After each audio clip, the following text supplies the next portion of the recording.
शिवसेना का दशहरा मेळावा आज गोरेगांव के नेस्को में होने वाला है। मैं आपको दिखा दूं कि कितनी भव्य तैयारी आपको यहाँ साफ तौर पे दिखाई देगी। ये भव्य मंच तैयार किया है जहां से उप मुख्यमंत्री एकनाथ शिंदे शिव सैनिकों को संबोधित करेंगे। तो वहीं पर आप देख सकते हैं कि कितनी बड़ी व्यवस्था की गई है।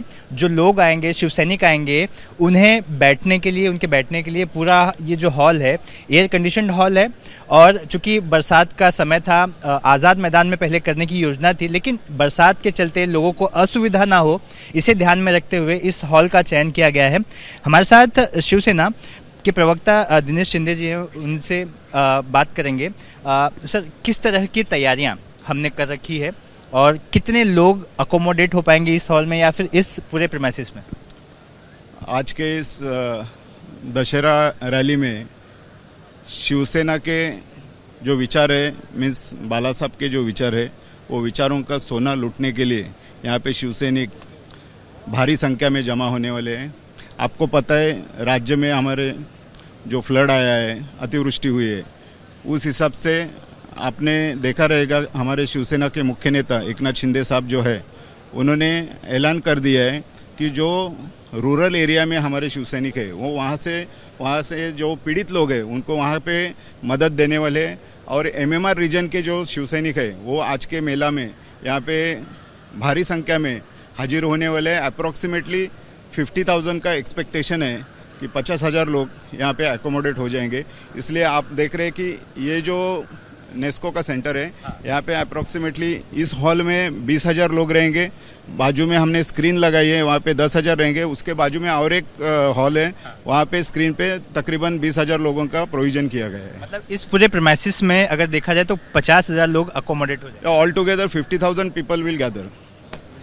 क्या चुनाव भी नज़दीक हैं? क्या भाषणों में उसकी झलक भी दिखाई देगी? जिस तरह की आपदा महाराष्ट्र में आई है उसे लेकर भी बात करेंगे। और क्या दोनों भाइयों के एकजुट आने को लेकर भी बातचीत, क्या क्या सुनने मिल सकता है? क्या क्या उम्मीदें शिवसैनिक यहाँ पर लगाए बैठे? बाला साहब के जो विचार है, 80% समाजकारण, 20% राजकारण, उस हिसाब से आज का ये दशहरा रैली का प्रोविज़न किया है, अरेंजमेंट किया है। और राजनीति हमें इसमें करनी नहीं है। हमको यहाँ पे जो लोगों में अभी संकट आया है, वो संकट सुलझाने के लिए जो तरीका अपनाना चाहिए वो हमारे शिवसेना के मुख्य नेता जो है शिंदे साहब ने वो अपनाया है। यहाँ पे हमको शक्ति प्रदर्शन कोई ज़रूरत नहीं है। पिछली विधानसभा इलेक्शन में इस राज्य के जनता ने 232 आमदार विधायक लोगों को चुन के दिया है महायुति के। इसलिए शक्ति का प्रदर्शन, जिनका शक्ति नष्ट हुआ है, उनको करने की ज़्यादा ज़रूरत है। कौन किसका भाई है, किसके साथ में आ रहा है, 2006 में क्यों बाजू में हुआ है, उसमें हमको जाने का नहीं। वो उनका पारिवारिक मामला है, वो उनको सुलझाने का है। महाराष्ट्र ने सेवा, सुविधा और सरकार का जो काम करने का है, उसका जो ओपिनियन है वो ऑलरेडी महायुति के पास दिया है।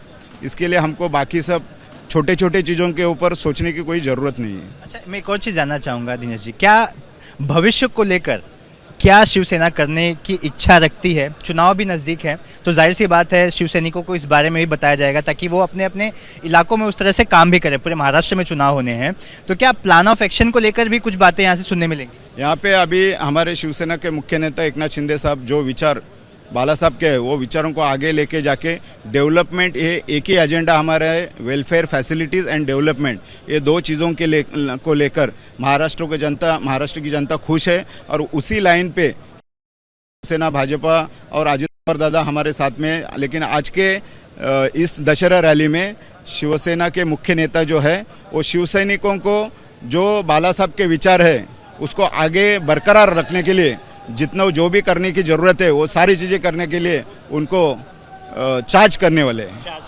तो ये दिनेश शिंदे जी थे, मीडिया कोऑर्डिनेटर हैं और शिवसेना शिंदे गुट के। तो उन्होंने बताया कि किस तरह की तैयारी है। लोगों को काफ़ी इंतज़ार है कि आखिर एकनाथ शिंदे इस भव्य मंच से क्या बातें करते हैं, क्या बातें रखते हैं। लोग उत्सुक हैं, हम भी उत्सुक हैं। कुछ ही समय में ये बात साफ होगी कि एकनाथ शिंदे किन किन मुद्दों को लेकर अपने शिव सैनिकों को और महाराष्ट्र की जनता को संबोधित करेंगे। कैमरा पर्सन योगेंद्र गुप्ता के साथ सूरज ओझा, एबीपी न्यूज़, मुंबई।